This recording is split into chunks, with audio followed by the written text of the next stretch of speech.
Welcome back, everybody, to Magnolia on Money, where we discuss everything financial from the economy to retirement. I'm Ed Cox with Magnolia Wealth. Today, we're going to look at the speedometers that we look at a couple of times a year. It's kind of one of the fan favorites. People ask about these pretty regularly. They want to see them more often, but it's something I think, a couple of times a year you should look at. The speedometers are forward-looking 6 to 9 months. And so, we pay attention to them here to kind of get a direction of where things are possibly heading and how different economists feel about these different sectors. So let me share my screen and we'll get over to them. I'll remind you that when you see one of these, the speedometer, the little grayed out speedometer, or the little piece there that's grayed out, that's where it was last month when they did it. And so if the new one, or where we are currently, is the darker one. So if you see that, that's what that is.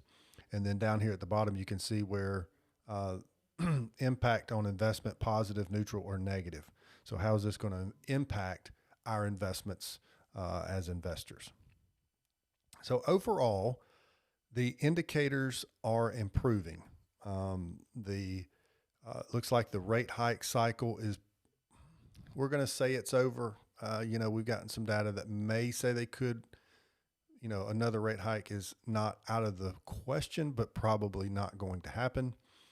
The consumer remains resilient. Jobs and wage growth are supporting the spending. We're expecting some improvements in corporate profits. And really the geopolitical events and our political, local, or I'd say the local being the U.S., political environment that we're finding ourselves in this year, probably one of the bigger issues that we see moving forward. So just to run through this a little bit, we've seen housing and mortgages. Now remember, this is not today. This is kind of looking forward 6 to 9 months. They feel like that'll be a positive. On investments, where that's headed, corporate profit growth, they think will be positive moving forward. Credit demand and availability should be starting to get better. So a lot of things are improving, and that's a good thing. So we're seeing improvement throughout some of these indicators. Once again, our equity market valuations is a concern. I talked about this in the past, not slides, but past shows, that the equity market valuation is a risk that we have out there right now.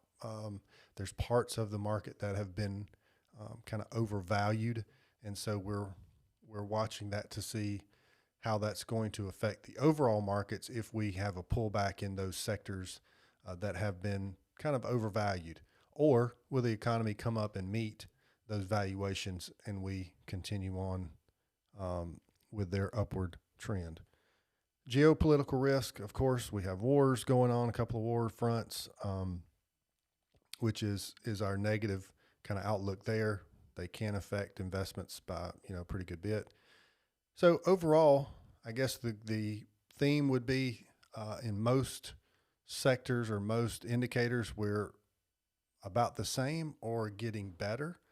And none of the indicators have they gotten worse. So that's a good thing.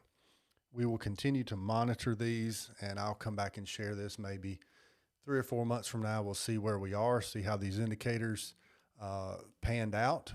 And, once again, I think this will help people understand that, there are indicators and parts of the economy that are, we're concerned about, but there's a lot of parts that have done pretty well and continue to improve coming.